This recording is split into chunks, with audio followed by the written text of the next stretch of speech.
That's all right. Happy to have everyone who can join, and those who can join later is great. All right, all right. Yes. Hello, hello. Got some friends here. We're gathered. And we are getting ready for some drama school auditions. Excited to chat more with you guys about how to prepare best. Yay, fun question, fun journey. It really is. I'll give it a couple more seconds. I've got my tea here. Got my popcorn here. Going to the movies, except I'm the movie. Not really, it's just a talk. Looking forward to hearing you guys' questions. Hello, hello. It is a beautiful day. I'm in Long Island, where I live, in my home with my wife. It rained a lot last night, so it's actually kind of a pretty day today. Clear. I hope wherever you are in the world, it is nice. Hello. Speaking of global friends, hey. So today we're gonna just hang. We're hanging out together. We don't have it's just, you know, all you can do is chat. I wish we could see each other's faces. There'll be plenty of times to hop on group Zooms and have fun.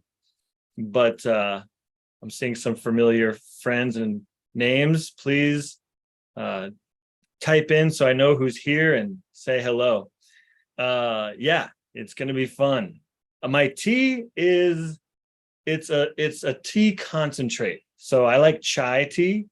Chai tea is my favorite tea. Close second is Earl Grey. But chai tea is my favorite. And so it is like a concentrated chai. And it's dark. I put a lot in there. It's an energy booster for sure. Hello, hello. So we're here to talk today about drama school auditions. It's a great topic. It's a big deal. And obviously, I'm here to support you with whatever questions you have. We're going to go over anything you want to talk about. Monologues, schools, the process, rehearsing on your own, getting coaching, applications, whatever it may be. You know, it's August, baby. We are, you know, starting to get towards the end of the summer, and that means people are on their horse and people are rocking. So we can talk about anything. I have a few notes that I wrote down just from conversations that I've been having recently, obviously with our clients who are coaching with us and really sharing some inspiring stuff. So I thought that might be interesting. Of course, we'll get to that. I don't really have a timeline here. It's bright. It's a beautiful day. I'm hanging out. So if we want to just chat about whatever, let's chat about whatever. I think the first topic that's important to talk about is tea. Okay. I've already shared that I really appreciate chai tea, but Earl Grey is my second favorite. And I've actually only had chai tea, like legitimate chai tea, where one of my friends actually made the chai spice, mixed the chai spices into the tea kettle. And it was like, that was a different experience. So I'm not here to tell you what I'm literally drinking right now is like authentic or anything, but you know, it's good for me. I like it. I buy it. Good to see everyone. Yeah. All right. Let's get going. I see a question here. Underground pieces. Yeah. All right. So that's a great place to start, actually. Because I was actually talking with someone earlier today about picking monologues, and I had an interesting journey picking my monologues. It was really good, but it was fraught with confusion and should I or shouldn't I? I will share that I had some experience competing as an actor in high school. So if you've heard of like the August Wilson monologue competition, or if you've heard of like, young arts scholarship competition, or if you've heard of speech and debate tournaments, I participated in some of those competitions where you ultimately had to bring a piece and a performance, of course, that you wanted to win. There was a trophy at stake, there was money at stake, there was a competition to win. And so it wasn't exactly like, the acting world. I mean, I guess there's a role to win, and that is competitive in its nature. But this was like just straight up first place, second place, third place, fourth place. Money is kind of tiered. So it was like really just competition. And it was good in a sense that like you really had to ask yourself, is this piece and my relationship to the piece that strong that it can win? And so we were looking for winners, and we would be reading all the plays, just like, all the other competitors from all the other schools and states. So this relates to drama school because it's the same sort of search, which means you really don't want to pick pieces that you feel are like not going to win. And I want to elaborate on that, because if you just take that as a soundbite, you're doomed. But it is true in that a winning piece is a piece that you feel is uniquely you, that you feel you can connect with and you can bring your unique humanity to. And sometimes that differs from pieces that you like just reading. Like I like reading certain pieces. I like certain authors. But me putting that piece on its feet and whatever, it might not be a winning piece. It might be like, oh, this is probably better for someone else, So I can be attracted to it as a reader or as an audience member because it's beautiful writing or it's a really interesting story. But you're not looking for those type of pieces. You're looking for pieces that you feel can win, that you feel you can bring something unique to. And you don't necessarily need to know what that is right away. Obviously, the journey of exploring it in a rehearsal will help you uncover more specificity and more uniqueness and let you bring your humanity out. But initially, you do have to have a sense like, I know me and I know this piece and I can have fun with this piece. So that's what I did at speech tournaments. I was very successful at speech tournaments and had a fun time. Again, I think chicken or the egg, right? Does fun create more success, or does success mean a lot of fun? Probably both, but you really want to, from wherever you're at, think about, is this piece going to really make an impact? Am I going to really have a lot of fun with this piece? I'll give you two examples. One person was getting kind of frustrated, and he was just looking for a piece recently, and he just picked up Hamlet, To Be or Not to Be. He's like, whatever, let's just play with it. I just want to get something playing. Well, 2.5 weeks later, a coaching session later, he's like kind of dropping it because he's not necessarily inspired by it. He kind of picked it up on a whim, and he worked on it like it was a whim. He admitted this, and that's part of the journey. That's ultimately good, I told him, because without having gone through that experience, you wouldn't know viscerally what it's like to sort of pick up something that you don't necessarily believe in. You want to look for things and pick things up that you really feel like have a chance and that you really believe in. So this might sound obvious, but it's good to give you context. All right, so getting back to some of the comments. I should try black tea. I love black tea. Any thoughts on performing original pieces and monologues? Oh, I didn't even answer the original question about underground pieces. The faculty doesn't know what they are. Underground pieces are cool. Nothing wrong with underground pieces. You don't get extra bonus points for doing a piece that's lesser known. You don't get extra bonus points for doing an overdone piece. You don't get any extra bonus points for the literature that you bring in. You can get demerit points for the literature that you bring in. If you bring in literature that's lower quality, like some movie monologues are not necessarily written very well for the stage. which makes sense. It's not written for that medium, so it can be lost in translation. Some monologues from monologue books are not necessarily the greatest. They can kind of veer into theater as therapy, and it's not as compelling or textured of a circumstance. There's not a lot to chew on if someone wants to work with you in an audition. So we do recommend published plays as your source for where monologues come from. And I know there was a question about original pieces, which is not from a published play, right? But people do published pieces, and people do pieces not from plays, and that's okay, unless it says in the school's website otherwise. You can bring in whatever you want, and that's the bottom line. I think that right above the bottom line is the recommendations that you hear us spew and all that stuff. But ultimately, if you're bringing in quality work, they're not going to care where it's from. They're seeing quality work. So if your original piece or your underground piece or your, piece that you found somewhere is really connecting with you and you feel like it's a winner, you need to be doing that piece. We recommend with Shakespeare, bring in a Shakespearean piece that has verse, that's written in verse, right? As opposed to prose. And for those of you that don't know the difference between verse and prose in Shakespeare, definitely look it up. We have a blog post.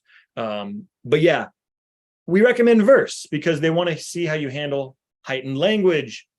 If you don't bring in something that's verse, that's okay. If it's quality work, they're going to be like, okay, I'm just judging what I see here in the room. And so what you brought in was a prose piece. They may ask you, hey, that was really good. Do you have anything in verse? Or they may ask you, that was really good. I'm glad you wrote that. I'm really interested to talk more about that at another time, but do you have anything from a published play? That's great too. That doesn't mean they didn't like it. In fact, if they're asking you to play more or whatever, sometimes that means they're wanting to see something else, which is always good. So I hope that makes sense about pieces that are underground. I like that term.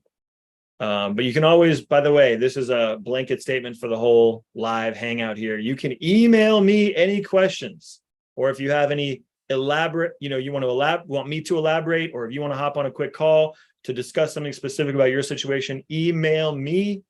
My email is anthony@howtogetintodramaschool.com. You should try black tea. Yes, I know, I will. Any thoughts on performing original pieces? Is that frowned upon or okay to do? It's not frowned upon.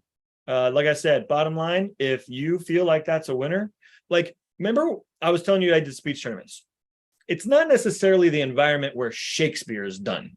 Speech tournaments. You're supposed to bring in a humorous piece. You're supposed to bring in a dramatic piece. You're supposed to bring in like a duet piece between you and a scene partner. And so you can look for all the material and bring in whatever you think will win. And obviously it has to be good. You have to be a good actor, and you have to it's got to tell a cohesive story, and it's got to be an interesting, engaging performance. But usually we get inspired by the piece that we find. So I'm reading all these pieces. I'm not necessarily finding anything. If I wanted to do Shakespeare, maybe in my theater class, my scene partner and I just had a great scene work experience with this one scene from The Winter's Tale. And we're like, we should do this at competition. You could. There's no rules saying you couldn't bring in Shakespeare, but nobody else is doing Shakespeare at those competitions. And it's likely that it's not really going to win. We just don't see it happen very often. Doesn't mean it can't happen, but that's why you have these recommendations, and that's why you have coaches, and that's why you have people who have kind of been a little bit farther down the road than you, because it's like, this is what we see. This is what we know works, and it's when you really connect with the material. But as you know, we share stories of our clients all the time, and their voices are very important. We just shared a story, I think, with Torkin, who wrote her own piece, and she got into an MFA program, and that was great. we supported her, and we would support you. So if you feel like you have a talent for writing, or if you really just feel like your acting is more powerful with your own writing, hey, put your artistry out there, baby. Not really related to drama school specifically, but have you heard of neuroacting? No. And if so, what are your thoughts on it? Neuroacting, I don't know. I'd love to learn more. What about pieces that are kind of standstill, like not much movement, kind of like Thou Nature monologue, for example? Sure. I was just talking to somebody else about this today, actually. She was talking about choosing a song. And she was like, what if the song doesn't have much movement? What if the song is more just standing still? And it's kind of similar to your question about monologues.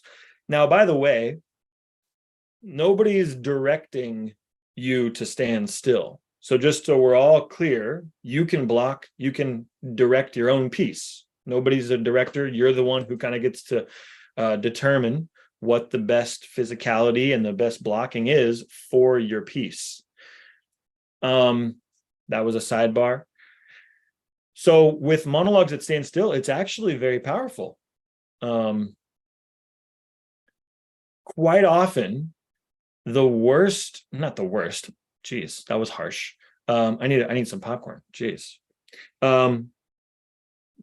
Mediocre acting, mediocre drama school monologues often happen when actors leak energy from their feet or their hands, or their physicality is not specific, and the nervous energy of the moment has them kind of doing the monologue, but shifting throughout, and it's not even feeding the circumstances.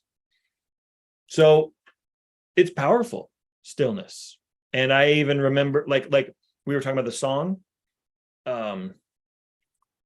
Usually the 11 o'clock song in a musical, the big pivotal climactic song where the main character has their revelation, and usually that's them standing still, center stage, singing out, going through their thoughts.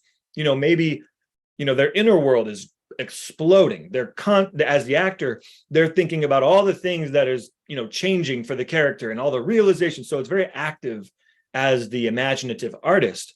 But physically, from a viewer's standpoint, that actor probably is not moving their feet at all. So your outer world doesn't have to be overly bombastic. It can be, if you feel it's a good choice, and if you feel it's really powerful, and if you feel like that's the winner, play. But play also happens in the in the stillness.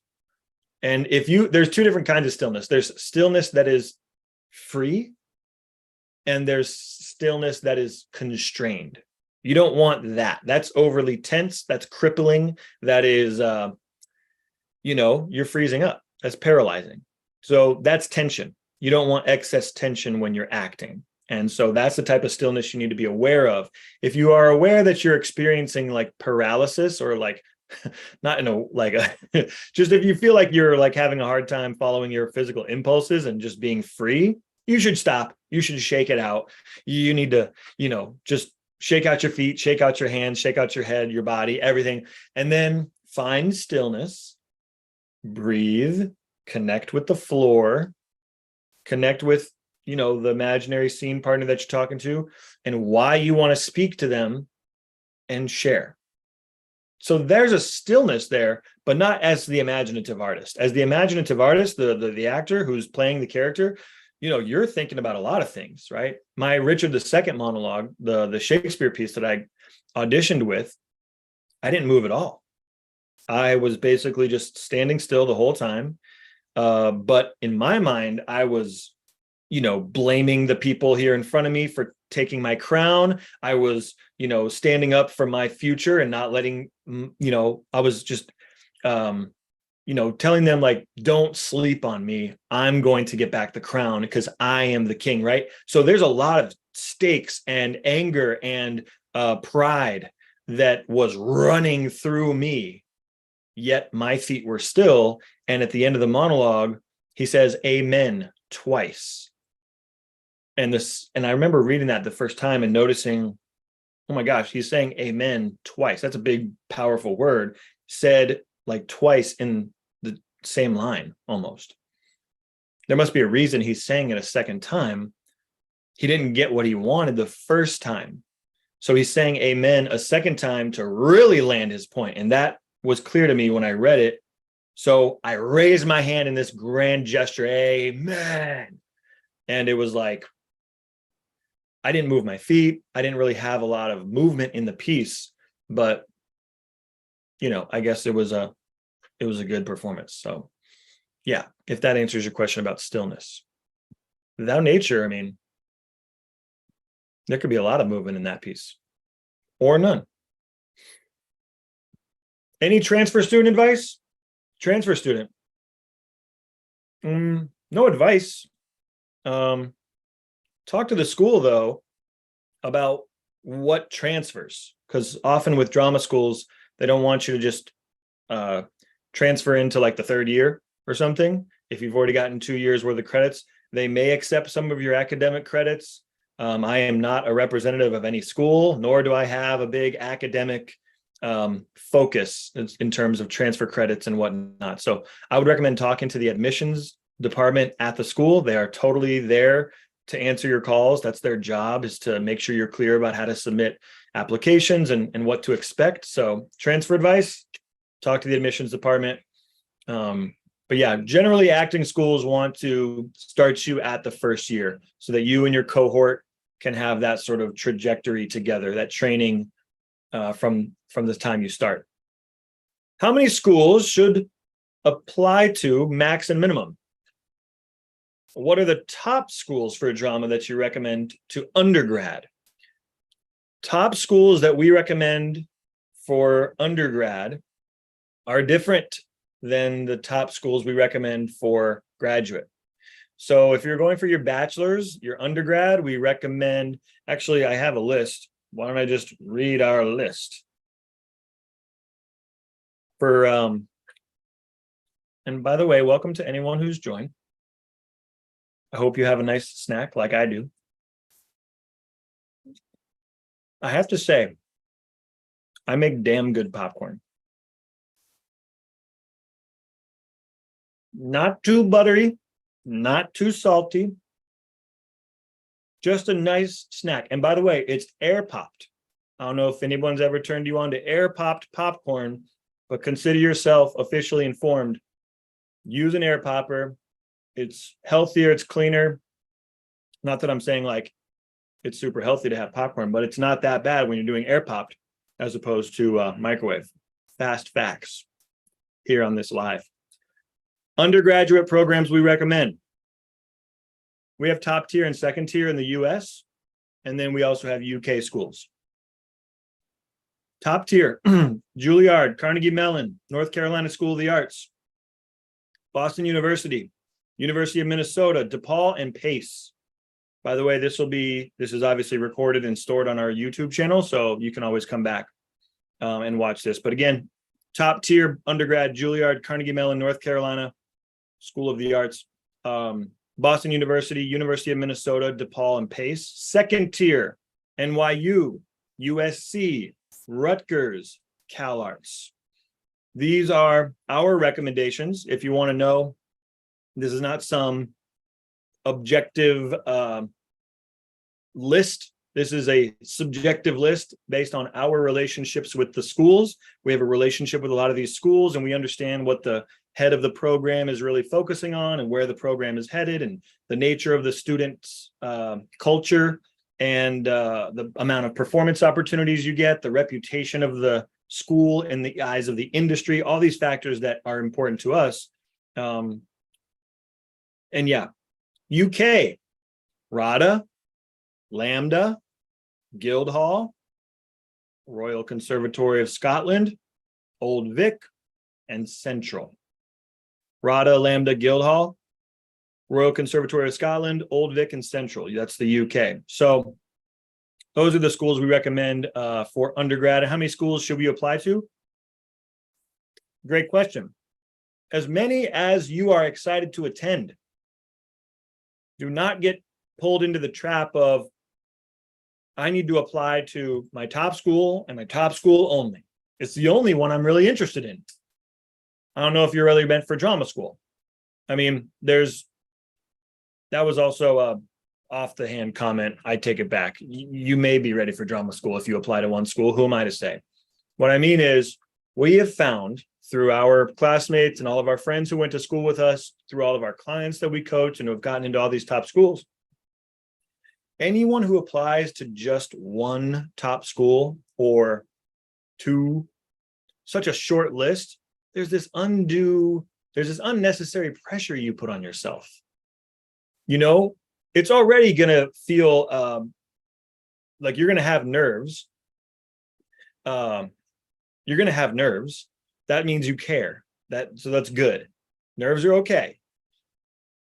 But then compile that with, this is my only school. If whatever happens here, it's it. That's it. You're going to likely cripple your, it's just easier to get paralyzed. It's easier to clamp down, go into safety mode, right? Rather than stay cool, trust the work that you've done, put, your own skin back on, put a smile on your face if you're a smiler, lift your jacket up if you like to flip your, like, do you, and share your work generously. You're going to find it's easier to do you and have fun and just play if you've got 5 to 10 schools that you're auditioning for this week. A lot of people do the auditions in like 1 week or whatever it is, or however long your auditions are, the audition period. You're going to, sometimes, you may just totally scare yourself out of the first couple auditions and you just bomb. You got number 4 coming up. And so you're like, I'm dropped in now. let's play. And then, especially if you've gotten good coaching, and especially if you really have a good understanding of the craft and how to, then you're really going to soar because you've done the work and you're letting it go. And that's hard to do when you just have one school. Typically, it's easier when you have a lot of acting experience. Because we do like benefit performances, or, we may do a reading or something where it's just a one-off thing where you have no context. Well, okay, you've got some experience, but for a developing young actor who, you really need a lot of preparation, and it's nice to have a run of performances. So anyway, very nice, very nice. So I'd say 5 to 10 schools. If you want a little bit more, that's great, but I really wouldn't recommend less than 5. As far as bachelor's and master's, you have at least 5 fantastic programs that hopefully meet your needs and inspire you. Best way to schedule audition slots so callbacks won't conflict. Ha! Great question. I don't have an answer. Again, that is kind of like the schools understand that. They understand that when they call you back, that you might have other callbacks to go to. And so transparency is okay, especially if you're getting called back to multiple schools. You'd be like, hey, so-and-so, I'm looking forward to our callback. I have a callback at this other school. They said it should end by this time. Is it okay if right? Communication, transparency. They'll work with you and switch up schedules to make sure they can see you again. So the best way to schedule audition slots so callbacks won't conflict is transparently. Make sure that, best way to schedule audition slots. They kind of tell you when you're going to come to the callback. I don't know how much choice you have in choosing. Oh, I see, your initial audition slots.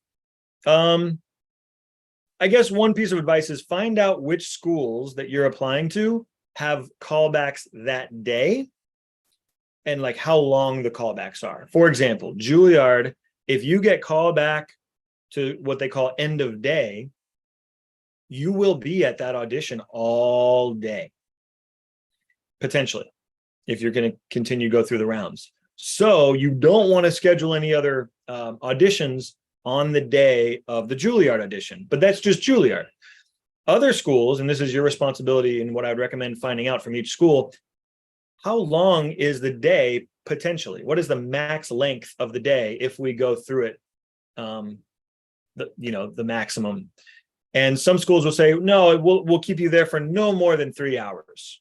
You'll have an initial callback. Some other people you'll have an initial audition followed by some other people auditioning, and then we'll post a callback. And then if you get called back, you'll only be there for another hour. Okay, cool. So now for Cal Arts, I'm only going to be there from 9 to 1 max. So I can schedule another audition in the afternoon, So I think just talking to the schools, that's a great question to do that. But I recommend putting all the schools in 1 week if you can. It's kind of a very exciting, concentrated week, and you can kind of, free yourself into the audition and just, share your work. Bop, bop, bop, bop, bop. How is the term you just used, theater as therapy, different from connecting with a monologue? Theater as therapy is a very cool tool that folks have learned to use in therapy.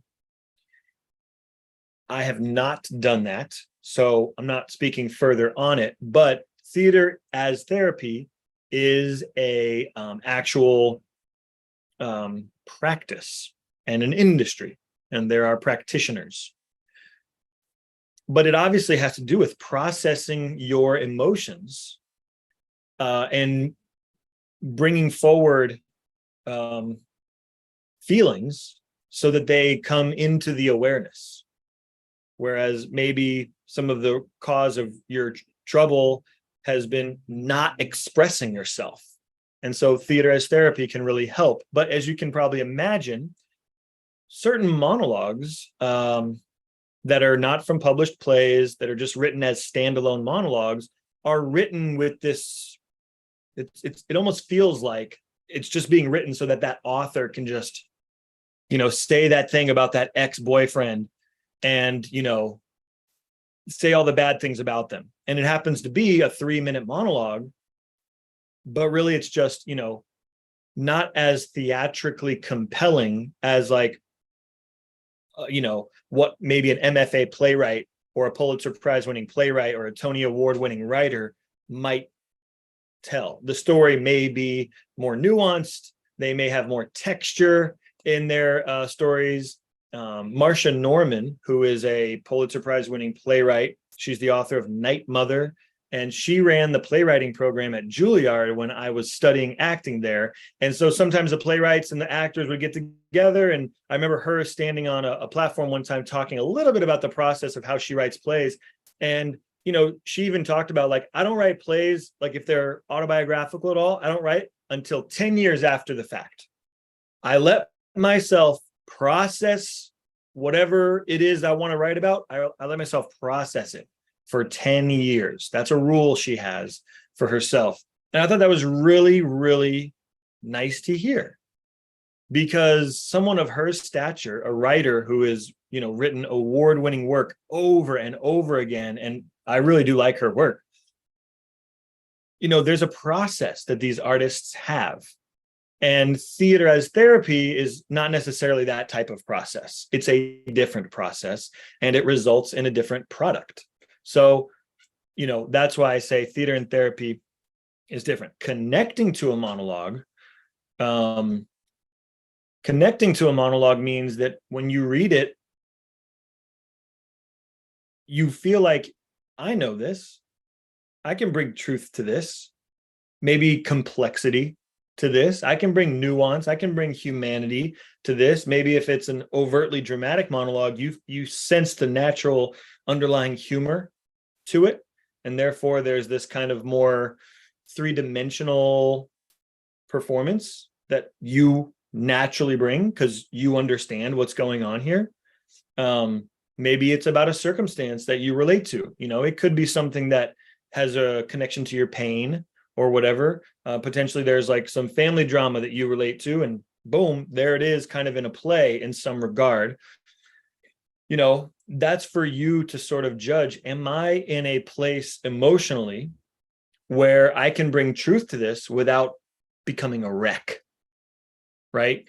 It is not necessarily fun to see or enjoyable to watch when an actor connects so personally, and the hurt in their personal life connects with the hurt in the character's life, and it's so fresh that they never had a chance to necessarily kind of process it and craft something, that we're really just seeing, we're losing the words, and we're just seeing a pile of emotion.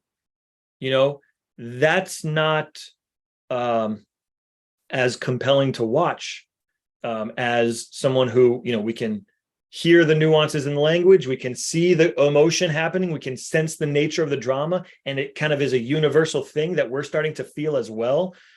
All of that impact comes when, actors connect to something, but also craft something. So I hope that's somewhat of an answer. But yeah, you do want to connect to your pieces. You wouldn't want to do something that you're just not inspired by. Okay, we're getting some good stuff here, guys. I love the questions. Take a drink. My tea. Yes. I forget what it's called, but it's in Chicago. A bunch of schools show up. How does that audition process work? I think you're talking about the URTAs.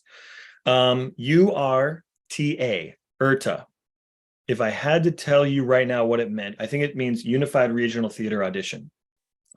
A lot of schools elect to participate in this gathering, this collective audition, where, and I've never been, so I'm not speaking from experience, but you can call URTA or email them and look at their website to understand how it works. But schools are invited to be participants. And that way, you as the applicant can just audition once for a ton of schools in the same building on the same day. And then they can either have you come sit down with them and talk with them about their program, or that's that. So it's kind of like it almost is like a spray of like, here's me auditioning for like 50 schools one day. So that's what that is. And I don't know the details of how it works, but you can definitely look that up on their website and give them a call. Because, look, and even each school, I can't tell you the nuances of each school's audition. But the top schools generally have their own process that works for them and their administrative staff, and they feel is a good environment for you, the applicant. They want to create an environment where you're feeling good and comfortable to share your work. So each school has their own philosophy on how to do that. But the URTAs kind of say, hey, bring all the schools in here and let the applicants get exposed to a lot of schools at once. Cool. If we audition before and we're waitlisted, should we hone the monologues that got us onto the waitlist, or should we select different monologues? Super good question. And I will broaden it out, whether you were waitlisted or not. If you're going again, this is a question, right? If I'm going again, do I do the same pieces? So you certainly can. But what I have found from our clients who have, kind of had a gap year, or want to go again for the same school, maybe they got into a school, but they wanted to try again for that, or one of their top choices or something. They're growing a lot as artists, as people. They're developing new vocabulary. They're reading new books. They're gaining kind of a quicker understanding of like how to approach and play with material, get it up on its feet, and their sensibility is sharpening. With that growth, with that quick growth that you experience when you're younger and just trying to, gobble up everything you can about acting and put yourself out there as often as possible. With that growth comes new perspectives and a new lens that you look at the world through, and that you look at theater through, and that you look at art through. And so inevitably, all the people who audition again mostly don't do the same material, because you never want to stop reading. You always want to be reading theatrical literature and just kind of becoming familiar with the great plays and the great playwrights and as much great theatrical literature as possible. Find playwrights you personally connect with, find playwrights that you just enjoy reading, whatever it may be. You're always kind of putting plays across your desk. You're inevitably going to see something that this year that you didn't see last year. You're going to resonate with something this year that maybe you didn't resonate with last year. I was just talking to someone today, and she was saying, it's crazy. I was going to do a monologue. I was going to do a monologue by this particular playwright, but I just didn't really resonate with anything when I was going last year. And she's going again this year, and she's already found a monologue by that playwright that she's super connected to and that she's like super excited to work on. And she was kind of just asking herself in a funny way, like, man, how did I not see that? This was only 6 months ago. And she acknowledged that, like, yeah, no, it's because she's changed so much. She's put really 2 feet in the deep end in terms of like training, coaching, gaining more knowledge, doing everything she can, not holding back. So I encourage you to do that. Don't hold back. And the bottom line is you can do whatever pieces resonate with you now. You want to pick winners, right? And not winners from an intellectual perspective, like, but like winners that you feel if you were to work on this and put this forward, it would be awesome, and you'll have a great time digging into it and playing. So hope that answers your question. Not USC. Someone said not USC. I think I was talking about a BFA list of programs we recommend before, and USC is on there. It's a 2nd-tier school. We like USC a lot as a BFA program. Which one is more important? Finding the monologue that resonates with us, risking losing some time and start working on it, or dedicated work on a monologue that we really like but not love?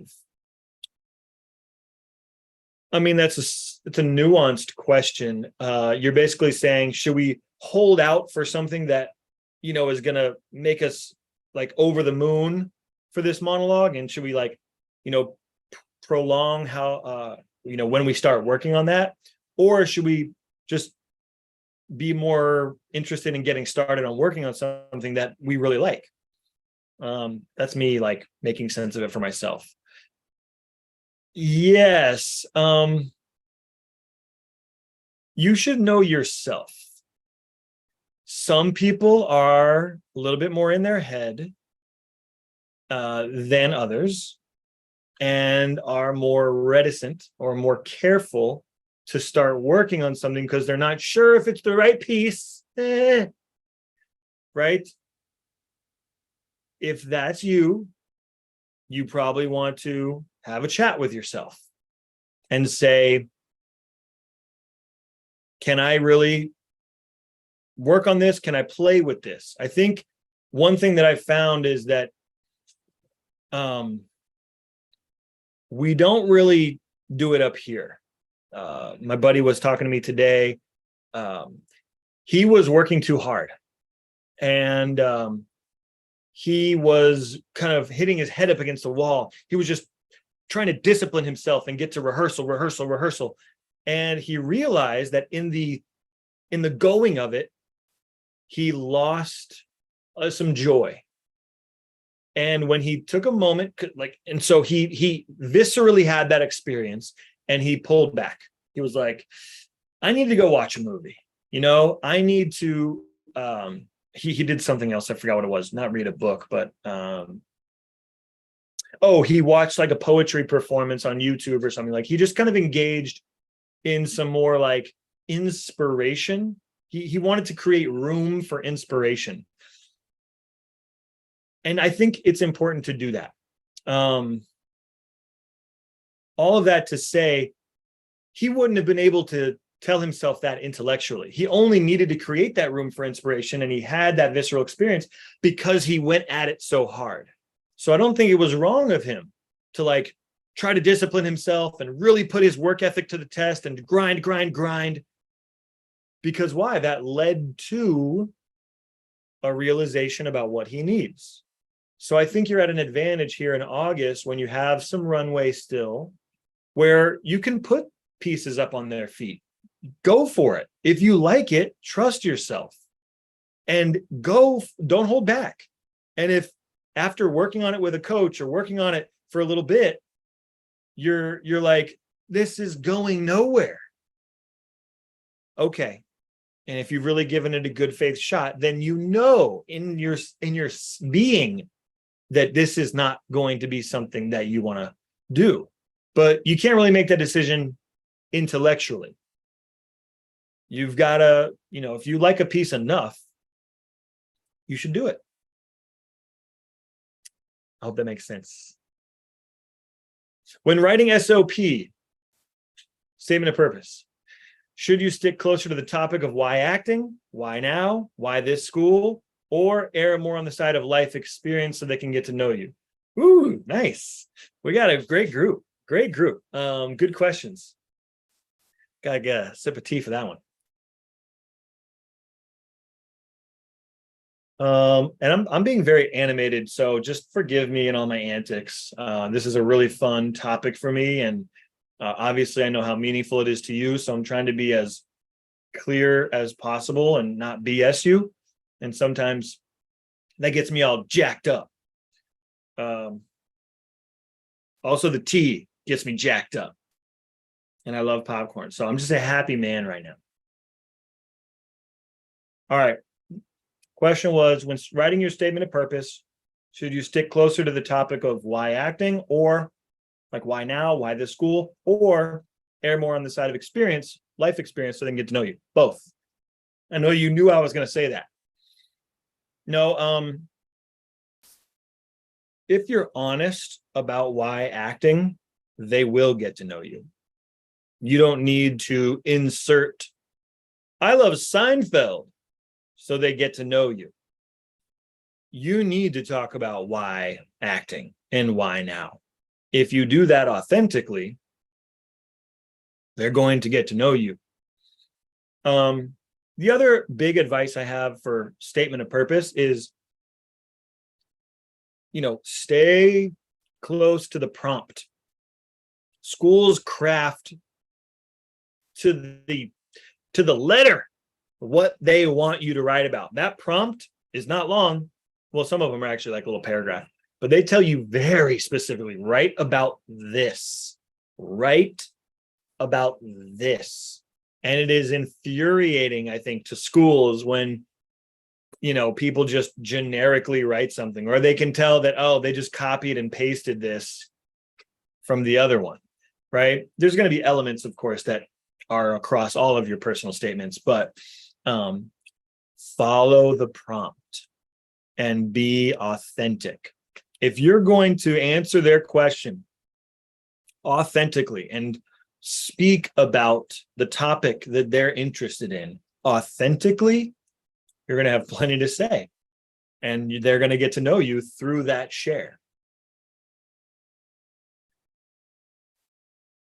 Hope that makes sense. Hey, Anthony, I'd be curious to hear your list of top and second tier MFA programs as well. Well, Liam, I've got it right here.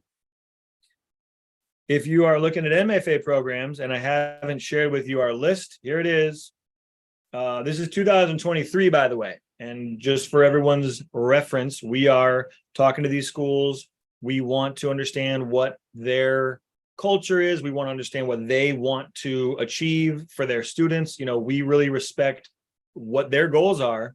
And so sometimes schools are in like a retooling phase, or maybe they've had a mass exodus of faculty and they've fallen from grace, or maybe they're kind of, starting to get a new leadership momentum and they're starting to attract new faculty and attention from the industry. And now they're starting to be on the rise. And, so there are schools that can ebb and flow, but here's our top tier MFA programs, followed by our second tier. And I don't have any UK here, just US.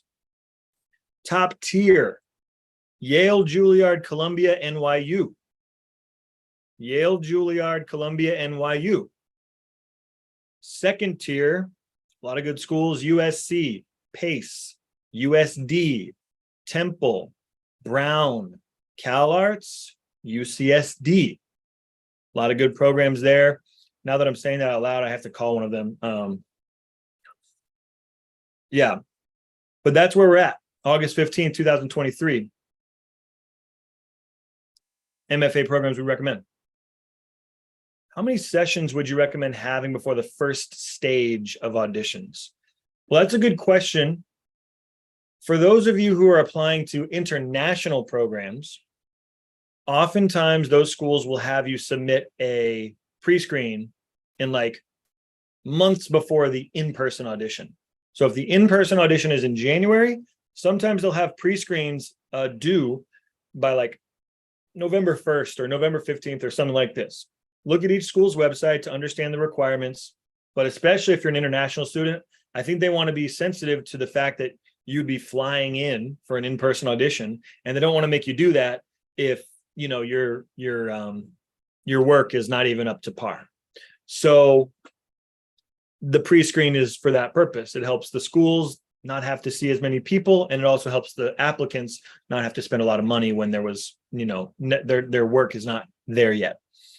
So if you mean the first stage of auditions as in the pre-screens, I would say 4 to 5 sessions, and again, it depends on you. Some people are like, no, I'm getting 10 sessions, 15 sessions, whatever it is. We're not going to tell you not to. That's fine. And there's always work to be done. But 4 to 5 sessions, you're going to be sharing 2 pieces, usually 1 to 2 pieces on your pre-screen. And if you get a couple of sessions before your pre-screen on each piece, I think you're pretty solid. It's not that they're audition ready yet. We probably haven't worked on like your audition flow where we haven't worked on your transitions between piece 1 and piece 2, or, how you're entering the room and all that kind of more flow technical stuff that we get to later on, because it's just a pre-screen and they're not overly judging the pre-screen. They're just making sure that, you can put yourself out there and that, you understand the basics of moving a monologue in the space. So, but if you're talking about your first stage of auditions, as in your first in-person audition, like in January, I would say minimum 8. I think, for me, it depends on how experienced you are. If you need to catch up on experience, whether it be with all of your acting or with just Shakespeare, if there's a big weakness, you probably want to get more. That's why we have those larger packages. But 8 session is our most popular package. The most popular package is our 8-session package. And that's for people who have a moderate amount of experience, who understand how to get pieces up on their feet on their own, and really just want to spend, 2 to 3 sessions per piece. And in a given session, we'll work on 1 or 2 pieces. Usually, obviously, it's your session, your time, so you can drive the agenda. If you want to come in and say, hey, I'd love to work on Henry V today, and I'd love to work on, my contemporary that I plan on pairing with it. Okay, great. Let's play.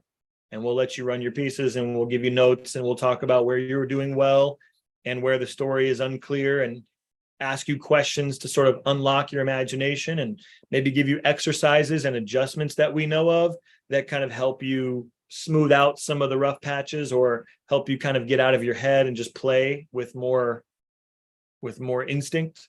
Following your impulses is a big deal. Anyway, I'm getting into what coaching is, but I love what we do. So yeah, how many sessions before the first audition? I'd say 4 to 5 before your pre-screen, and 4 to 5 more before your in-person audition. But again, if you don't have as much experience, or if you just don't want to rest on your laurels and you want to pour it all on, 14 plus sessions is what a lot of people do as well, just to make sure that they're set. I did 8 when I was auditioning, and I had about 2.5 years of experience. And I had a really good audition coach and a really good audition coaching experience. And obviously I got great results. So I'm happy with that. How transparent are you when you're giving feedback in sessions? Would you warn or point out if you see a piece that's not working? Of course. No, it's a good question. because I think a big not problem, but like it was such a pet peeve of mine when I was younger.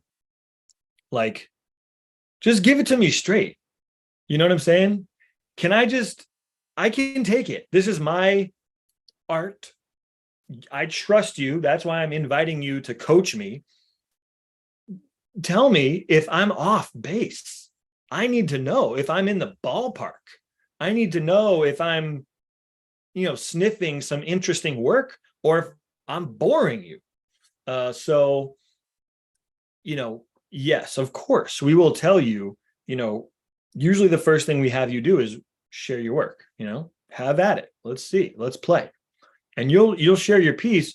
And right from there, take notes or whatever we do. And we'll say, cool, how'd that feel for you? And we'll kind of assess where your self barometer is. How does that particular performance feel for you as the artist? And that informs us, okay, cool. He's way off base. He thought that was terrible, but really he was going moment to moment and I was engaged the whole time. And that's where we would make you aware of that gap, because you don't want to sabotage yourself and self-criticize so much that you sabotage doing good quality work. You need to know what doing good quality work feels like as the person doing it. You need to know when you're in it and when you're not in it. And it's okay if you're not in it. We all get distracted from time to time. You do need to have a technique, though, to get yourself back on the tracks, whether that's a breathing technique, or a tapping in of like a concentrated, there's concentration exercises that you can do to keep yourself on track throughout the performance, because there's distractions that all actors have. So yeah, we'll let you know if you're in the ballpark, and definitely warn you. Sometimes we've told people, very rarely, because people know themselves and they pick good material for them. But sometimes we'll tell people this piece is not, I don't like this piece for you. This piece, yeah, you've brought it in twice now, right? And whatever. And then in other rare cases, I will put this out there because this is important. In rare cases, it's the actor who's getting in the way. The piece has a lot of potential and the piece fits them nicely. It's just that the actor is not playing. They're not letting the piece. They're not playing the piece. They're like playing so much self-consciousness. And you've got to be able to breathe and just play the piece. And even if it's bad, at least you're playing the piece. You're not holding the piece back. And so we've told the actor sometimes, like, look, there's different things you can do to like keep a piece fresh. So we'll do some exercises around over dramatizing it, or gibberish exercises, speaking in a foreign language. There's fun stuff to do, physically loosening you up a little bit if it's just not vibing. But yeah, you're paying us to help you get into drama school. We have literally a financial incentive to make sure you're in alignment with, the quality of work is good. So it's, the more people that are able to get into drama schools, the better for everyone. So we're not going to let it slip. We're not going to be, we respect you in that way. We respect your artistry. No one's going to be mean to you.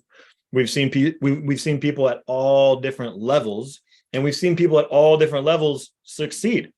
So we know it's possible when you have a good attitude and when you're really putting in the work and you're taking the notes and you're implementing. We know it's possible for you to get into drama school. It's never going to be a question, and we're never going to be mean to you. You can't act, just go home.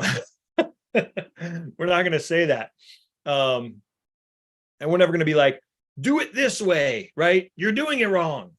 We don't believe in directing your pieces. We're not trying to mold you or your piece into what we believe the piece should be. We want you to bring the piece to life with your spirit, with your imagination, your unique humanity. And we obviously, having gone to a lot of these schools and having the professional experience we have, understand how to do that with you by asking certain smart questions, actor questions, and really getting your imagination going in the lane. And hopefully you start to feel what that's like and then can start to get in the lane yourself. All right, we've been here for an hour. Hallelujah. We are having fun. Ooh, I got a heart. I dropped a popcorn for it. You know, you pay the price sometimes for the love. That was really insightful. Thank you. Whatever it was, you're welcome. Okay. There is a handbook in their site. I think we're talking about URTA. If you're interested. Oh, yes. Thank you. Yeah. The URTA handbook. Great. People helping people. Thank you, Ak. Besides training, what books do you recommend to broaden acting knowledge? Great question. Just because it's on the top of my mind based on our conversation earlier with a friend, The Actor's Thesaurus is what I recommend. Actually, our friend Anula, who was a Yale graduate, 2020, recommended it. You might see her around. She's awesome, but I've heard of it and I think it's great. It gives you a lot of like verbs to play. One of our clients was calling me with an update, and he was saying that he had a breakthrough on his own because he was kind of struggling with where he was at with a piece, and he just decided, you know what, I need to throw spaghetti against the wall. I need to experiment more.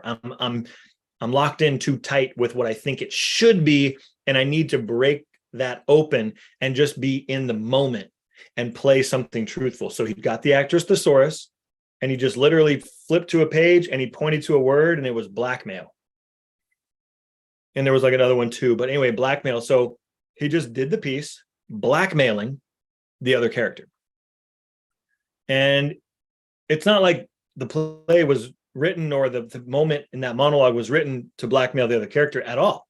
But that's the power of the Actor's Thesaurus. It can break up your idea of what it should be. And maybe there's a line in your piece that has an undertone of blackmailing. And it kind of creates like, oh man, I love that. I love that. I just found something, you know? So the Actor's Thesaurus, definitely with Shakespeare. There's a lot of Shakespeare resources that I would recommend. I'm trying to think of like which one to start with. Which one is like the most essential? The lexicons. The lexicons, Lexicon, lexicon. There's two of them. Lexicons are the Shakespeare dictionary. Every single word in Shakespeare is in the lexicons and the definition of that word according to Shakespeare's time. So some words, many words, are different today than they were back then. And many words are not even used today that were used back then.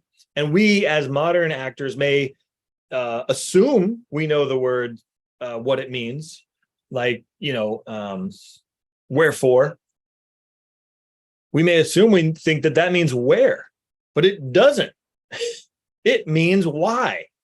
And you wouldn't know that unless you looked it up in the lexicon. So the lexicons are essential. There's so many other great Shakespeare resources, Shakespeare A to Z, Shakespeare's Words, obviously The Eloquent Shakespeare, written by Gary Logan, a coach at How to Get Into Drama School, and amazing Shakespeare trainer and savant. So yeah. What other acting books? You know, I think it's always good to have in your library the Stanislavski books, A, B, and C. A for an actor prepares, B for building a character, C for creating a role. They're dense and they're written, you know, in the 1890s or early 1900s or whatever. But that really was like when acting was having its awakening and kind of transitioning from this overly theatrical indicating model of acting to like nuanced, honest, truthful, emotional acting. So Stanislavski's books an actor prepares and his two others would be good to have on the shelf. I've read those a couple times just over the years, good to have. You know what? I'll give you one last one that I think is the best book for a young developing actor in terms of the technique, like an acting book about acting and how to act and stuff. It's called Acting, the First 6 Lessons. Acting, the First 6 Lessons. It's by Richard Boleslavsky. Richard Boleslavsky. And again, this is an older book, probably early 1900s, but it's actually written as a play. It's kind of written where it's like the teacher and the student. And the student has these questions and is wrestling with these main 6 pillars of good acting. And the teacher kind of works with the student, and it's a really cool book to read. And it's small and it's big print. I love it. And so I've read that multiple times. It's easy to read. Acting, the First 6 Lessons. Okay. Good question. Yes, haha, agreed, haha. Thank you for the honesty. Yeah. I wish I knew what these are in reference to, but that's great. I'm still feeling the love. Some schools are usually looking to construct a specific set of class or a specific set of people, sometimes based on planned productions for the year. Thoughts? Seems there can be a wrong time to audition. The conspiracy. I'm smelling a conspiracy theorist. No, you're right. In a, I'm trying to think about how I would like to respond to this. I suppose the best way to respond is honestly. I'm not saying there's no consideration for the class makeup. I'm not saying they're not thinking at all about the future productions and how you'll be cast. I'm not saying that. But as the actor auditioning, why does that serve me? I don't care. I don't care. And I will never know. It's not like they'll tell you, hey, you didn't get called back, but just so you know, it's because we already have someone like you. They're not going to tell you that. Or they're not going to be like, hey, we rejected you, but listen, audition again next year because the productions that we're thinking about in 2027 may fit like your type. Audition again. Ain't going to happen. And if it did, I would disrespect the school anyway. So anyway, bottom line is, why, who cares? Same with the whole acceptance rate thing. It's true. The acceptance rates are low. What are you going to do? I have a sense of humor about it and I just shrug my shoulders. Okay. Doesn't help me. I'm going to let that thought just come in one ear and out the other. I don't care how many people they accept. My goal is to deliver the best work I can. And if I stay on track with that goal, I'm going to be just fine, no matter where I go. No matter what happens, if I know I worked as hard as I could, I feel great about these pieces, and I put myself out there, then I have to trust that whatever's next for me is for the highest good of all involved.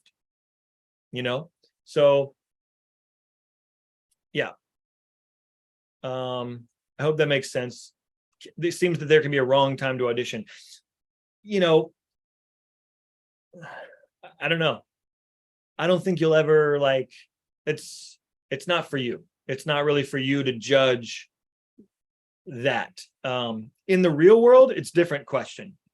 In like real professional industry stuff, yes, you want timing to align with opportunity and preparation, and luck. I mean, there's a lot of things that you can I'm not going to go to that party. I'm going to go to this party because right now I'm thinking that I might be more well fit for a role in that person's film. So, right, there's timing and then there's choices to be made, but this is much more of a pure process. And, I don't speak for the schools. I do know that they care about having a diverse perspective, a diverse class with differing perspectives and backgrounds. And I valued that. When I was a student at Juilliard, I learned so much from the perspectives of my classmates, and I was able to engage in conversations that were priceless to me, and obviously still are. We're all still very close, but that's not for you to worry about when you're auditioning. I wasn't worried about that when I was auditioning. All I was worried about was, I'm going to kill this monologue right now. I'm having a blast and I'm excited to play. Tips for assembling your monologue pack. I have 4 now. And of course, every monologue is fighting for something, but I want to make sure I have a bit of variety. Also, no comedies. That's okay. And I think that's a good question. Like, if you're gathering 4 to 6 monologues, which is what we recommend, we don't necessarily recommend more than 6. We don't recommend less than 4. If you have more than 6, less than 4, that's fine. We're going to support you no matter what. But 4 to 6 is a good amount because it gives you flexibility.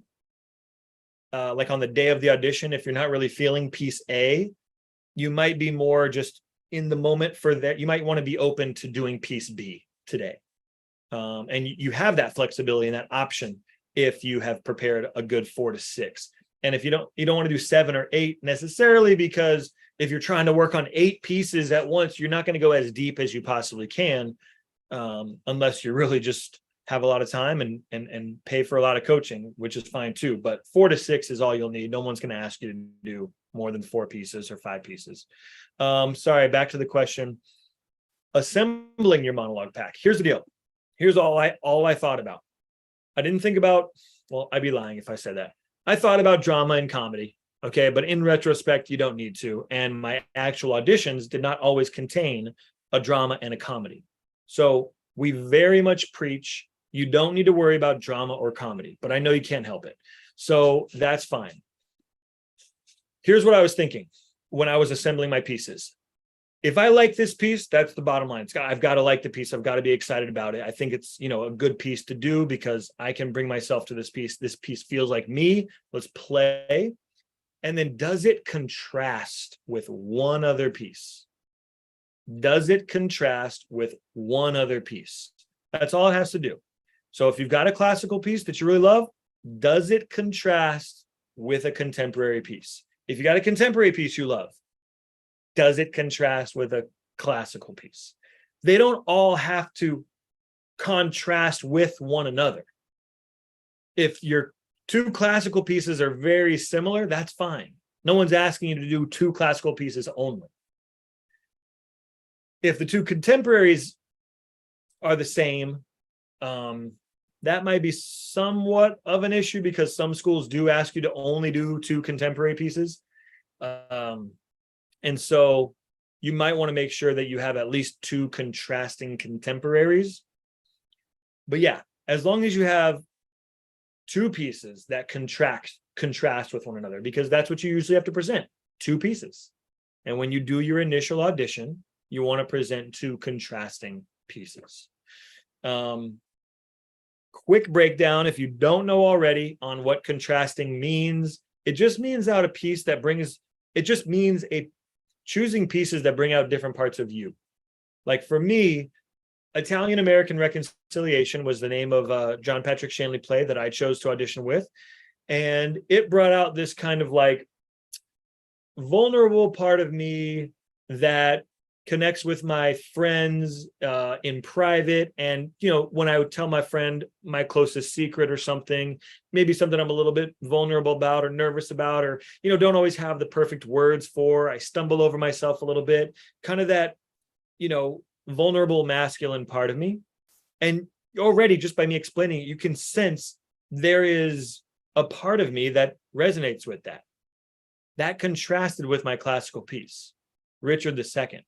Richard II was a part of me that was like a king, that was like, you took my crown away, you will regret it, and I'm not going to bitch and moan. I'm going to get my crown back, in a more powerful way. Right? I resonated with that And by the way, this doesn't have to mean this is you. I'm not, some people play characters who are drug dealers or whatever, and they've never done drugs or something like this. It doesn't have to be you, but sometimes we really are set free in certain circumstances or characters. So your art is your art, and you want to be sensitive to where your art shines and how you flourish. But oftentimes it is somewhat of a connection to you personally. Anyway, those are two different parts of me. And I knew that they contrasted well. One character moved more slowly and deliberately.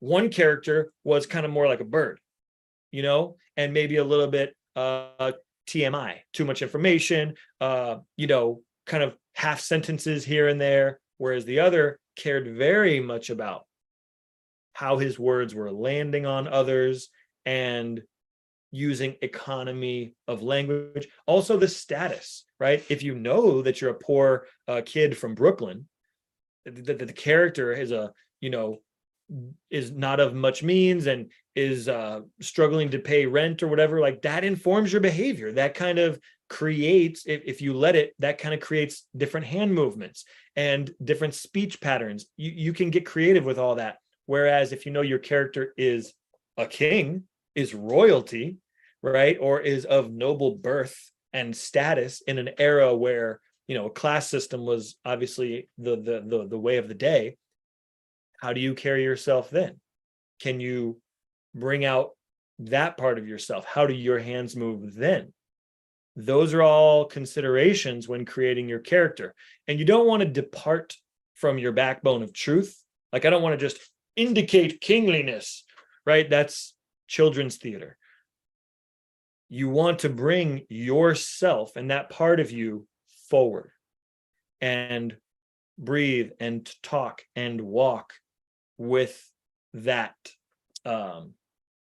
character. So I hope that makes sense. Just make sure as you bring your four pieces together that you have pairs, because that's how you'll be auditioning. You'll be auditioning in a pair. So yeah, I had like 6 pieces, and I remember doing like a comedic Shakespeare with a dramatic contemporary. I remember doing 2 dramatic, a contemporary and a Shakespeare. That's what I did for Juilliard, the Italian American and Richard II. Grapes of Wrath contrasted with Much Ado About Nothing. So that was another pair that I had. I had another contemporary comedy from Raised in Captivity, and that contrasted with a Chekhov piece. And the Chekhov was not classical. It was a contemporary because he was writing in like 1900, but his words are of today. So anyway, I just knew which one it contrasted with, and I put forward 2 pieces that contrast. All right, okay, good questions. Time for a sip. We've been here for, it's been 1 hour and 20. Thanks for everyone who's been hanging with me the whole time. This is fun. You like my hats on the wall? I got a good little hat collection going. And by the way, that's only like the hats I wear. I've got a lot of hats that I don't wear.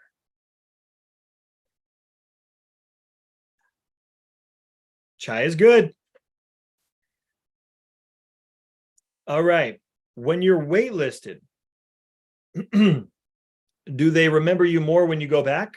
Is there a sense of remembrance they compare to from last year? Yes.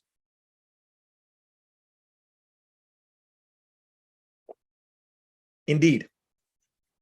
I don't know how every single school does it, but I know most schools have some sort of indication either on your file or somehow on your application, this person was waitlisted last year. Sometimes that allows you to skip certain auditions and just go right to a callback or right to the final callback or whatever it may be. That's on the school to determine how they like to handle their previously waitlisted folks who apply again. But certainly there's a familiarity. I think it'd be weird if they're like, hello, what's your name? I'd be like, it's me. Anyway, to the work. So yeah, there is a sense of remembrance. Now, when you say compared to from last year, I don't know if you mean, are they comparing your work this year to last year? I mean, I guess they would be. I don't think they're worried too much about it, though. I think they're more just interested in what you're showing today. Because if what you're showing today is good, they're excited. And if what you're showing today isn't good, they're not that interested. And it doesn't really matter if you got waitlisted before, your work wasn't great. So it's all about the quality of work. And you should be better if you really take that year to grow and commit to investing your resources and your time and your money into getting better. Then naturally you should be able to show up and share better work. So, I mean, I can speak for myself. If I was seeing like a red sticker on your file, because that means that you were here last year, I would expect to see some good work. And I'd be very excited if I did. I'd be very excited if I did, because it's like, oh, we really wanted him here last year and he's doing great work. This is awesome. Yes. You want to be doing good work if you got called back last year. And that's a good sign. You should be excited. They want you to share. Thank you. I'll definitely check those books out. What do you think of The Power of the Actor by Ivana Chubbuck? Yes, I love The Power of the Actor. Thumbs up to that. And I also love The Power of Voice. By Denise Woods. Denise Woods is a Juilliard grad who coaches the stars. She does voice for a lot of the famous movie actors and obviously a ton of great theater actors. So Denise Woods, The Power of Voice is another one I'd recommend. Again, that's a voice book, but that's just splashed onto the scene recently, and she is awesome. Blue Prada. Do you have any intel on whether the Supreme Court ruling on affirmative action will impact drama school admissions, especially MFA? I do not. Have not, and again, I talk with schools all the time. I'm having coffee tomorrow, actually, with a school. And I like to let them bring up what's, kind of their priorities. And, sometimes politics come into play. But for many of these top schools that have big endowments and already kind of a momentum, they're not necessarily trying to create a reputation for themselves or whatever. They already have their way of doing things. Even big political decisions like the affirmative action one, how big of an impact it can make in the near term is not necessarily something that has these schools throwing up all their papers and changing their whole system. They have a reliable way of doing things that obviously works for the students, it works for the admin, it works for the industry professionals who come watch them, and all of the whole organization is working well. So I don't think it's going to be a big deal for the top schools. I think they already are, hopefully doing the right thing in their admissions process with who they choose. How much do recommendations matter? Not saying that they don't, but I feel slightly guilty asking these same 4 references for individual letters for each school I apply for. That's a good question. Recommendations matter. I would say that they don't matter nearly as much as the audition and your quality of work and your ability to take direction and your just general attitude and your sense of generosity in the room. But they matter more than your headshot, and they matter more than your resume, and they matter more than, well, they probably, that and your resume are kind of a thing. I think that your resume plus your recommendations kind of are like a written, here you go, now your personal statement is something, but that's written by you. Whereas your resume is like an objective, black and white, here's what I've done. I'm not putting any opinion on it. It's just, this is what I've done. And this is a third party who's talking about me. So between those two things, that's kind of a important thing. As far as asking each reference for individual letters for each school you apply for, I don't remember doing that. I remember asking my references if they'd be willing, and they said they would. And I remember thinking, I wish I could remember exactly what happened, but I remember thinking they wrote something, and then I basically just had to submit that to every school. They kind of gave me permission. I remember they're like, you can change it if you want. Of course, I didn't want to change it. I wanted it to just be whatever they said. And I wasn't even worried to read it. I was like, I don't even know if I want to read it. Just, I trust you. So just send it. I remember them telling me, they're like, yeah, you can just edit it if you want to change the name of the school or whatever. I don't know. Maybe that was not totally true. I wish I could remember the nuances, but like, yeah, I wouldn't expect to ask the same 4 references to write a different letter for each school. So maybe connect with me offline about that. You hopefully, yeah, I'm sorry. Your next thing is, could I have a general recommendation from each person? I'm only slightly allergic to the word general, so I'm sorry if that threw me off, but like, I know what you mean. Like a template, where you want to ride that balance though. You want it to be truthful. You want them to speak truthfully and passionately about you and their knowledge of you and their experience with you, because they're the ones who are giving insight to the school about who you are as a student, who you are in the classroom, like what kind of asset you are to the environment. So you want them to be honest, but it's not like it's not like they would say something different to this other school. I don't think they need to do a bunch of research into what the school looks for and write about that. I just think they need to talk about you. So if they're able to talk about you honestly, then I think that general template can be, yes, repurposed for each school, and hopefully the referrers will be cool with that. Is it okay to cut Shakespeare?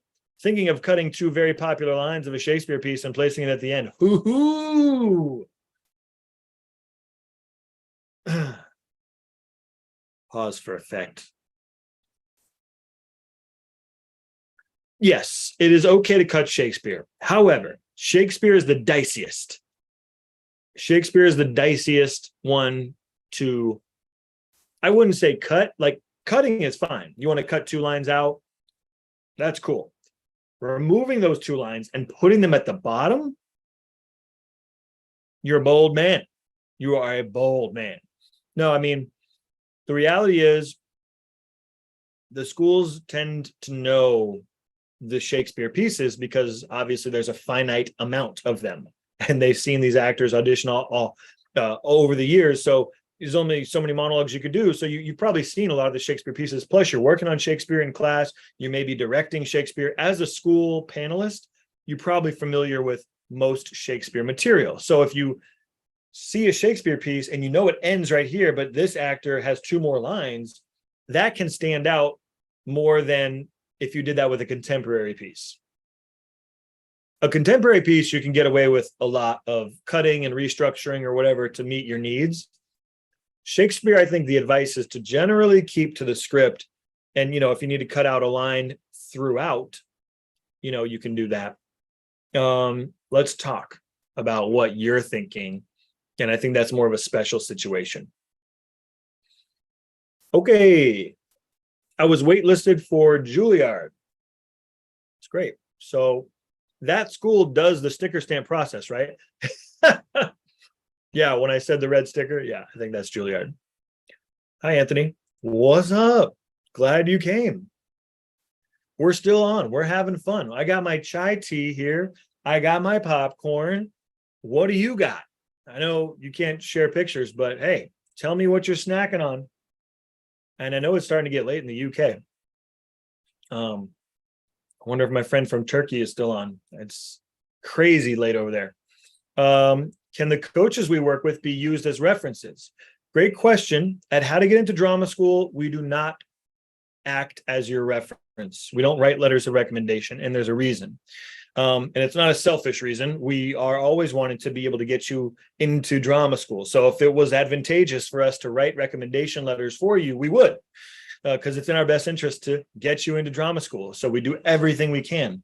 The schools are not dumb, and they know that if someone has a relationship with you that is transaction based, meaning you engage us financially to support you achieving a goal, then that's not exactly an unbiased reference.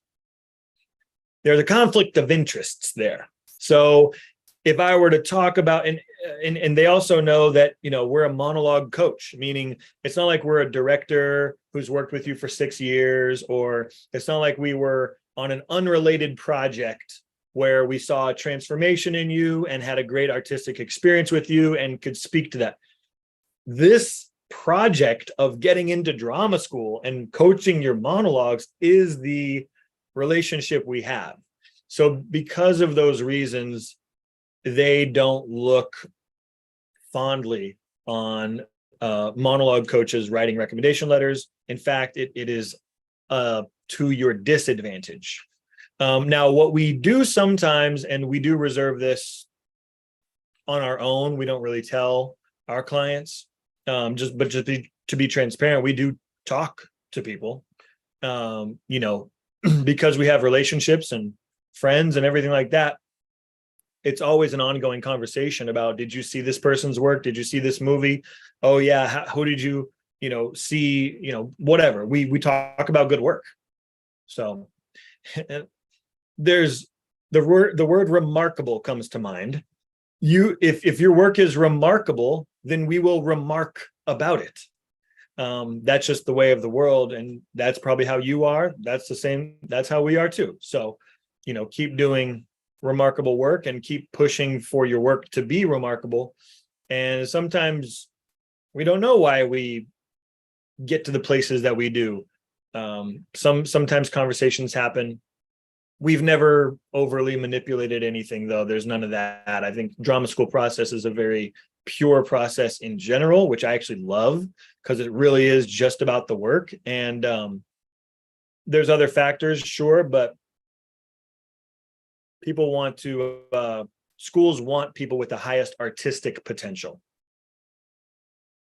Can you give any updates? Oh,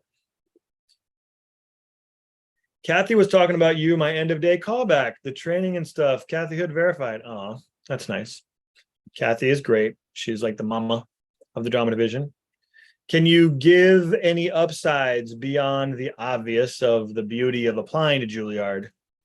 Can you give any upsides beyond the obvious of the beauty of applying to Juilliard? Some schools may have a top film program. What do you get from Juilliard beyond top tier training? It's a great question. Yeah, it's like, are we just supposed to assume Juilliard is great or something? Like, no, let's talk about the nuts and bolts and why Juilliard has had such a great reputation for so long. And I think that is a good place to start, which is like, the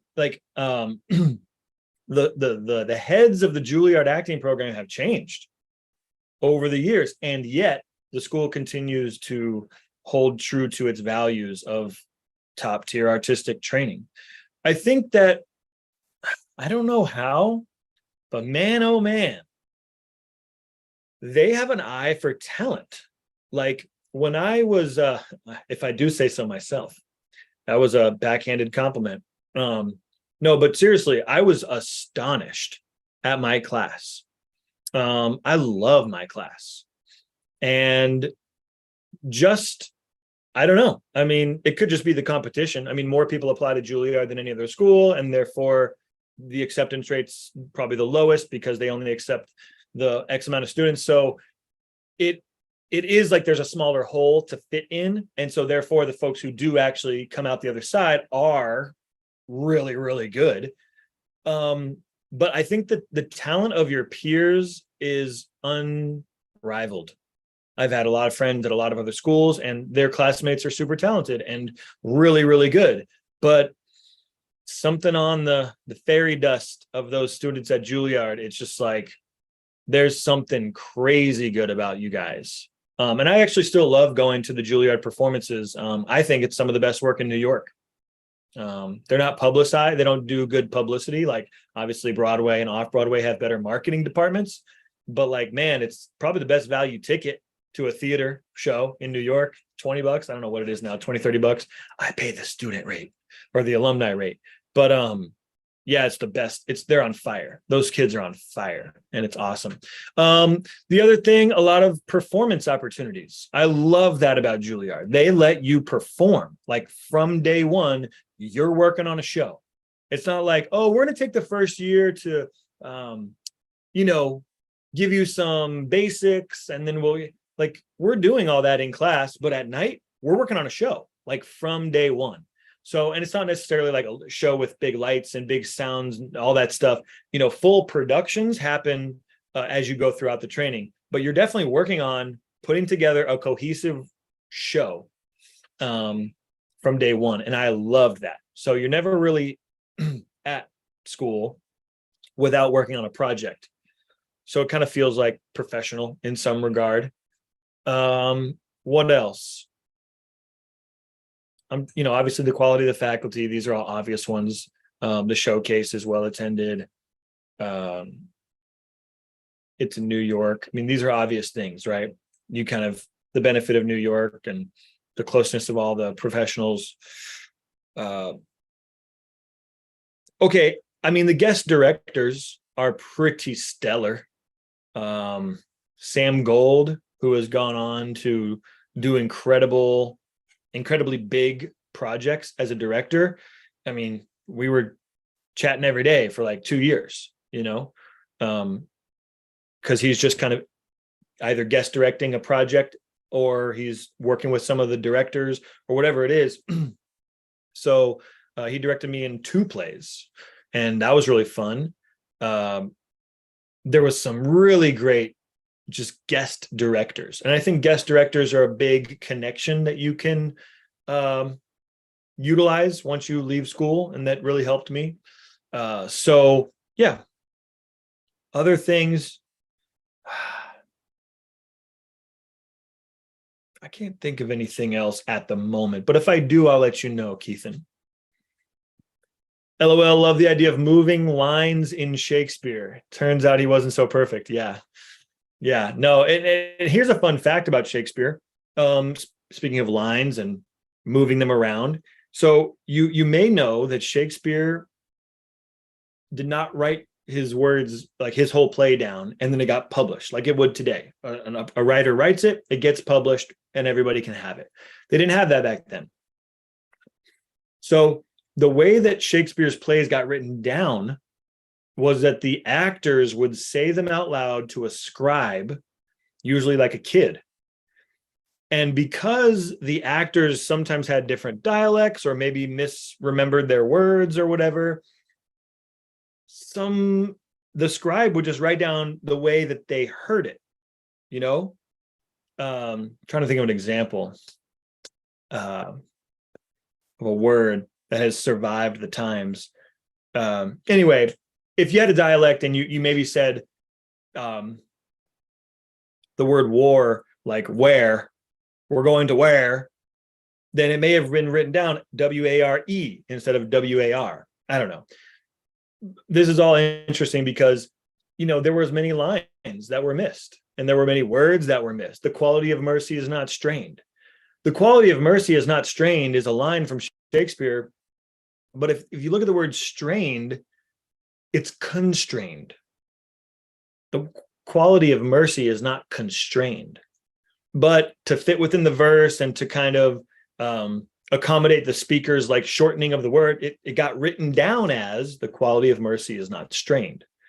Did Shakespeare mean for that to be? Who knows? I don't know. He didn't write it. He wrote the original scene, and he obviously gave each actor their sides, but he didn't have like a complete thing that he would, he just did this, say that. So it's a really interesting thing about Shakespeare. I love that stuff. Gary Logan would have a lot to say about that. Hey, Anthony, how do you not get bogged down by the mistakes you made during your first auditions? Reapplying again after being waitlisted, but I keep thinking about everything I did wrong and it sucks. I get it. I totally get it. Well, we know each other. We should talk. So we got to reconnect anyway. I want to hear what's the list of things you sucked at, because I'm sure you're having a level of self-criticism. There's probably a little bit that's warranted, but most of it's probably just in your way a little bit. Look, sometimes we bomb, and we've all been there. And like I said earlier in this live, I don't know if you were here, but I did competitions, I did scholarships. Obviously, I've done plays and various things. And sometimes you bomb and you're like, I just ruined my shot at, that scholarship. I just totally effed up my lines and just collapsed. And it's a humbling experience. I mean, it's humbling. I don't know, have a short memory. Don't think about it. Everybody does it. Who cares? Next. I try to just say that's part of the deal. Just like when you get rejected from a great project that you really wanted and that this casting director said you'd be great for, and you like totally worked hard on it. You got coaching, you go in there, you nail it. You're making everybody laugh and no callback. And you're just like, well, next, I guess, rejection is part of the deal if you want to be an actor. So, you don't want it to bog you down. I do think that, that's the conversation we could probably have is, how do we get over that? Because that will restrict your creativity and that will kind of water down your inspiration. You want to be re-inspired, and that's part of the muscle of every actor is, how do I get re-inspired? That's a personal question for you. I'm snacking on an ice cream cone. No ice cream, just a cookie. You daredevil. Oh, man. I love ice cream sandwiches. Trader Joe's makes a really good chocolate chip cookie, 2 chocolate chip cookies with ice cream in the middle, but the ice cream is vanilla with chocolate chips on the outside. So it's like all chocolate chips and then like this big old chunk of vanilla in the middle. My wife loves it. I love it. We can't get it too much because anytime it's here, it's just, we eat it. So love that. In searching for my pieces, I'm finding really good plays, but the pieces work better as whole scene. I'm playing with piecing lines together to make a large monologue, but not a ton of luck. Any thoughts? Yeah, great question, Frank. You're on the right track, meaning sometimes plays have like chunks that have other characters speaking small lines throughout the chunk. And that sometimes can be just a coherent monologue in and of itself. Sometimes maybe when the other character says, why? And then your character continues with another big paragraph, you might need to like cut out the first line of your character's response to why, because you don't want to actually hear something in your monologue and then respond to it. Like you want it just to be one coherent monologue uninterrupted. You don't want to like respond to another character saying something in the middle of your piece or anything. So you're on the right track though, in the lens that you're looking through. You want to be able to construct a monologue that feels like it's got a beginning, middle, and end, and has, a big emotion, and it has compelling journey, right? And if you can't really be sold on that, if you're not sold that this piece has that, you need to move on. You're finding really good plays, but the pieces were better as a whole scene. Yeah, you're not looking for a whole scene. So that's kind of disqualifying it from your purposes. I think that as we all do. Like I love The Retreat from Moscow. There's this play called The Retreat from Moscow, and I was obsessed with it.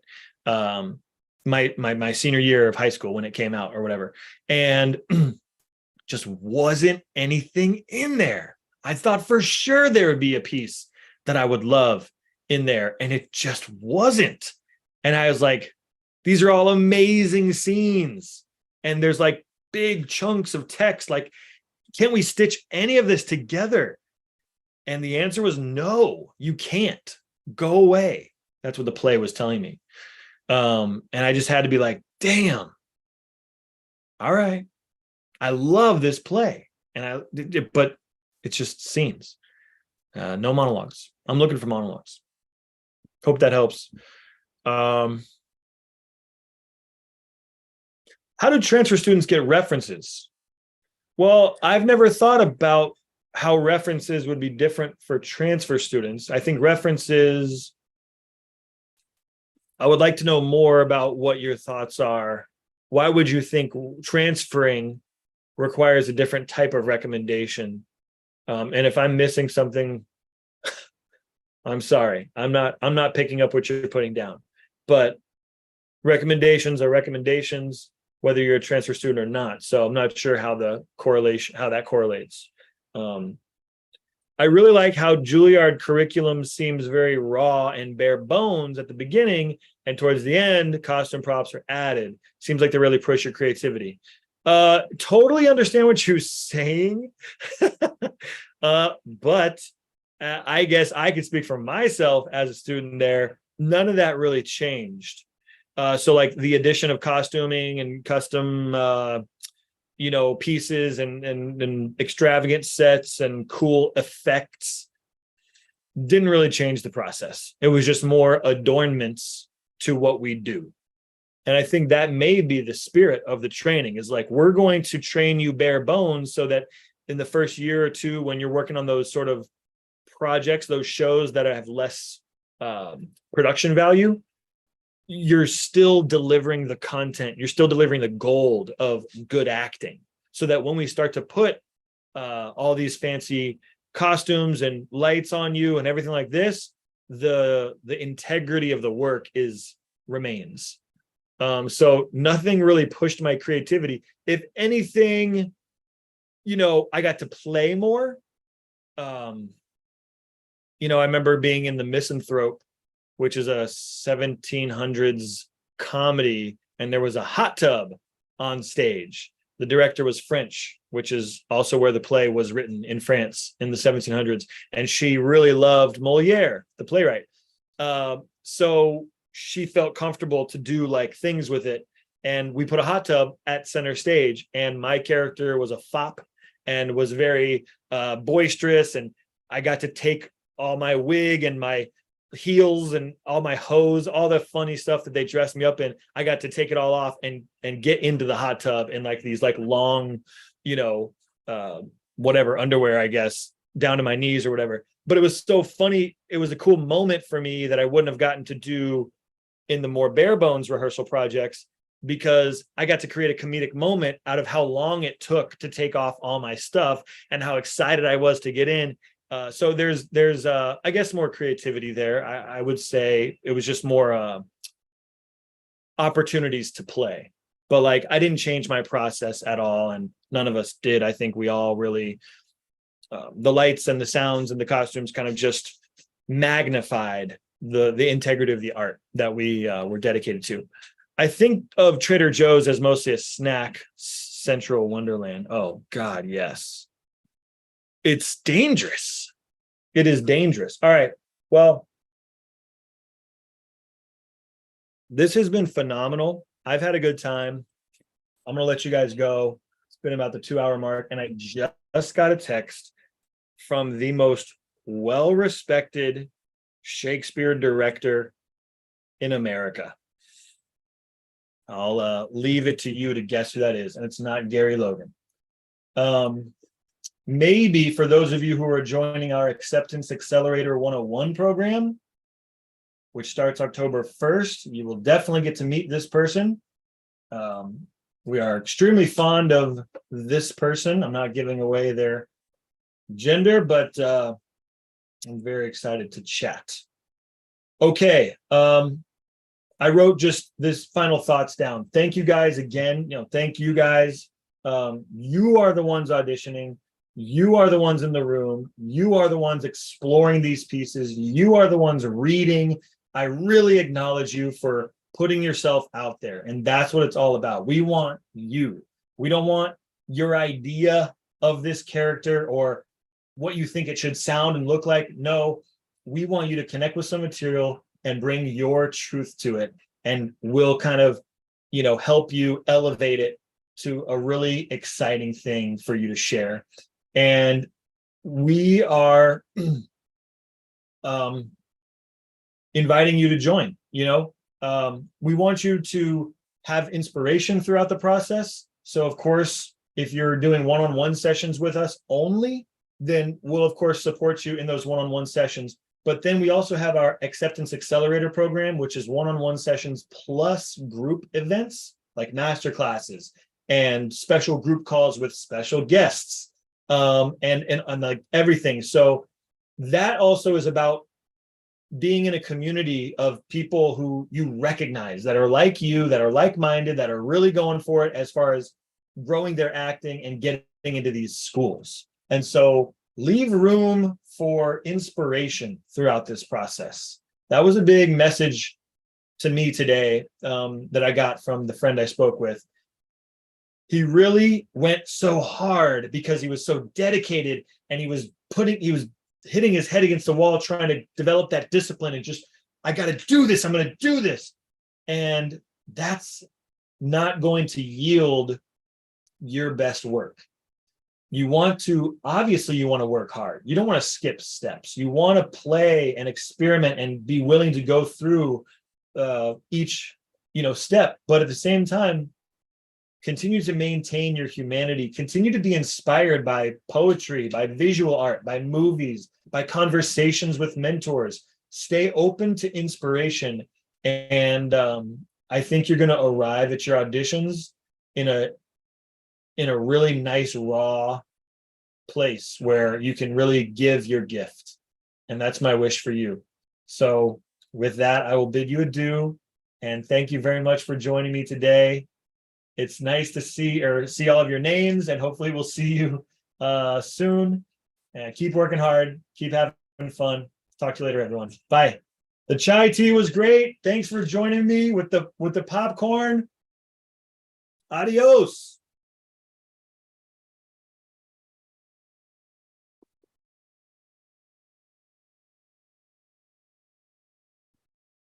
Lovely.